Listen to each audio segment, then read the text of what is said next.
عودة لمتابعة ترانزيت، وإذا انضميتوا لنا هلأ نحن بحوار مع نيل روزن الكاتب الأمريكي حول كتابه Aftermath أو مخلفات لحروب أمريكا في العالم الإسلامي. نير، يعني بدي أحكي عن لبنان بهذه الفقرة، بس بدي أقرأ مقطع صغير من اللي كتبته على لبنان بفصلين بالكتاب. يسألونني إذا كنت مع سوريا أو أمريكا. لا سيدي، أنا مع أمريكا، لقد حررونا من السوريين. لا أكره الشيعة لأنني سني، لقد دمروا البلد، حزب الله هو حزب الشيطان. قبل مقتل الحريري لم يكن السنة متطرفون، لقد جعلونا متطرفين.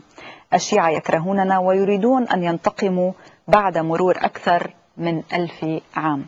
يعني هيدي بعض النقاط اللي ترجمناها، طبعا في كتير من النقاط اللي بتتعلق بالتوتر السني الشيعي.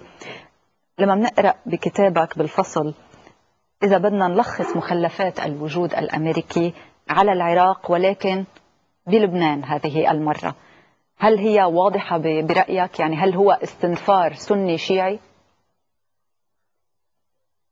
Well, one of the first consequences of the war in Iraq was that an al-Qaeda group from Iraq moved to Lebanon and became Fatah al-Islam. And you saw conflict happening between the army and the camp of Nahal Bard was totally destroyed. And tensions against Palestinians increased. But Sunni-Shia tensions in Lebanon, historically, the dividing line in Lebanon was not Sunni-Shia. Christian-Muslim, left-right, pro-Egyptian, pro-Saudi Arabian, perhaps in the past. So the Sunni-Shia conflict, being the dominant conflict in Lebanon, is a new phenomenon, and one that we all know began after the killing of Rafiq Hariri in 2005, when there was a very deliberate and successful campaign to change the way Sunnis in Lebanon thought about themselves, change their attitudes to Arab nationalist issues, on Palestine, on Israel, on who they were. And in a way, Lebanese Sunnis became what the Maronites used to be. Now, again, we can't talk about a whole group. There's exceptions, but you saw increased hatred of Shias and blaming them for Israel's destruction of much of Lebanon in the war, and the fear that Shias are going to take over Lebanon and impose Sharia and Walat al-Faqih on us, silly things which have no basis. Hezbollah is the most popular movement among Shias. That's true, 90% of Shia support Hezbollah, but nobody is trying to impose Shia Islam on the rest of Lebanon. But there is that fear, and it's a fear which is not unique to Lebanon. There's been a campaign, very deliberate and successful one, in the Arab media to convince Sunnis around the world that Shias are somehow a threat. And I think the reason for that campaign, some of it has to do with Iraq. The emergence of a Shia-dominated Iraq, the emergence of Zarqawi groups who hate Shias and want to kill them just because they're Shia. But the Zarqawi groups are sort of an extreme example of a much more larger phenomenon, which is the demonization of Shias in the Arab world. I mean, we see it in Pakistan for other reasons. But maybe because Hezbollah is a symbol of successful resistance to America and Israel. And if Hezbollah is successful as a social movement and as a resistance movement, then it makes some countries look bad. Countries that collaborate with Israel and America, maybe Egypt or Jordan. Countries which ignore the needs of their people. خوف من سيطرة سياسية أو سلطة سياسية. In Lebanon, no group can control the entire country. This is maybe the one advantage in your terrible political system here. It's a system which forces all groups to compete against each other and view each other as a potential enemy, but it also prevents any one group from having full authority. And I think, at least since the 1990s, we can say Hezbollah has not been seeking that kind of authority. Obviously, they would like to have authority over their own population, but it's an authority which they've earned because of their ideology, their resistance, the services they provide. When you visit Sunni areas in Lebanon, they're much poorer than Shia areas in Lebanon. Bab Tabana and different parts of Akkar and in the Bekaa, total neglect. Some of them are worse than the Palestinian camps.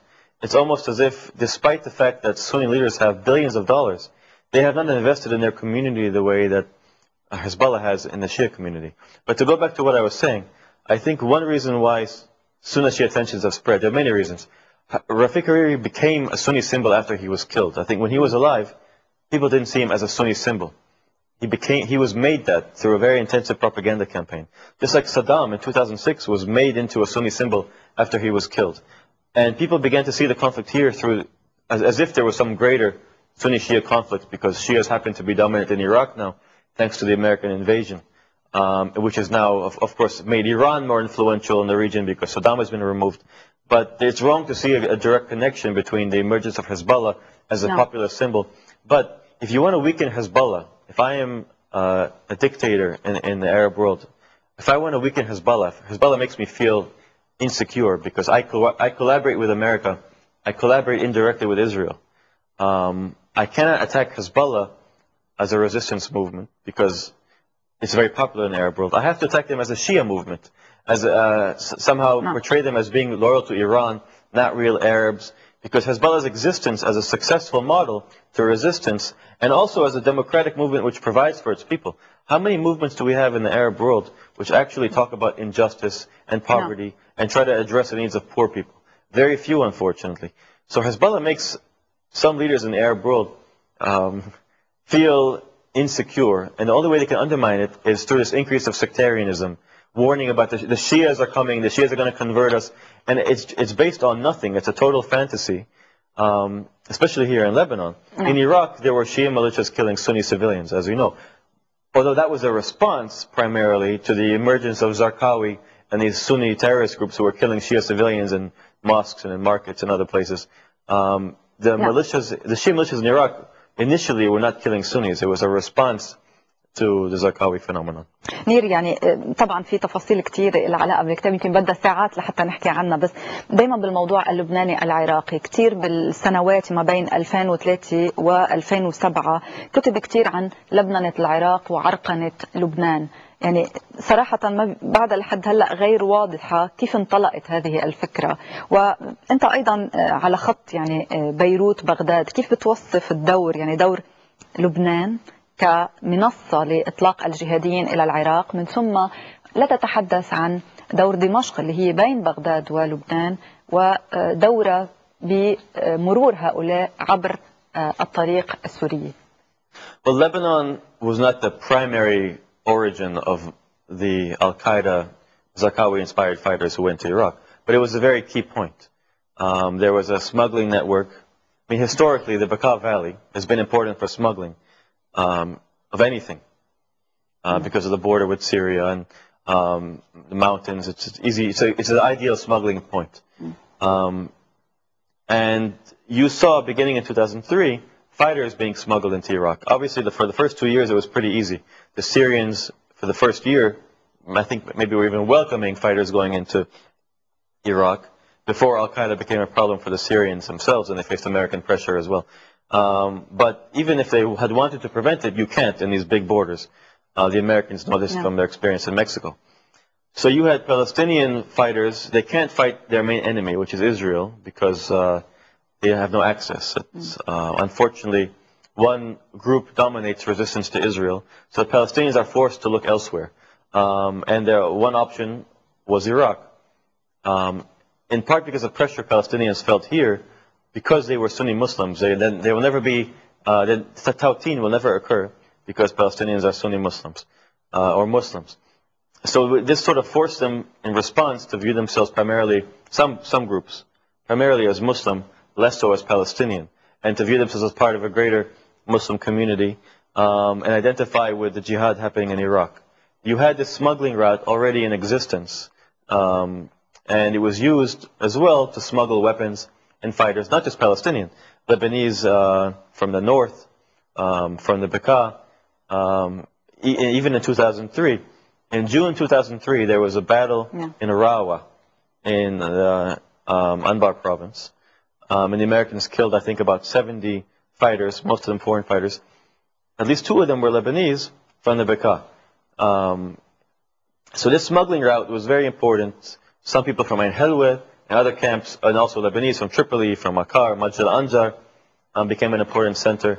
Arsal, other areas, going into Iraq, some of them as fighters, some of them just as suicide bombers. And when things became difficult in Iraq for Al-Qaeda, beginning in late 2006 and 2007, when even Iraqi Sunnis were turning against Al-Qaeda, you saw that smuggling route was reversed back into Lebanon. And the first real sign of that was the emergence of Fatah al-Islam. I mean, even Zarqawi in his last speech talked about how our eyes are on Jerusalem even if we're in Iraq. So there was a hope that they could also fight Israel. No. I mean, this is the real enemy, and it must really hurt Al-Qaeda fighters that the battle with Israel is monopolized by Hezbollah. And Hezbollah, these Shias that many of them hate, are successful fighting Israel, and we, Al-Qaeda, are the ones who are terrorists and who are hated. So there was a hope that they could also somehow fight Israel. It's very much been reversed, and these days I think very few foreign fighters are actually going into Iraq. The Syrians have, since 2006, have made it very difficult as well. And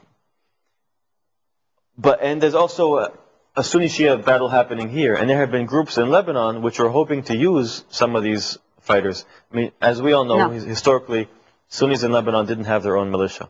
مضطرين نترك لبنان وننتقل من لبنان على أفغانستان. بعد الفاصل نير روزن يحل ضيفا على الطالبان.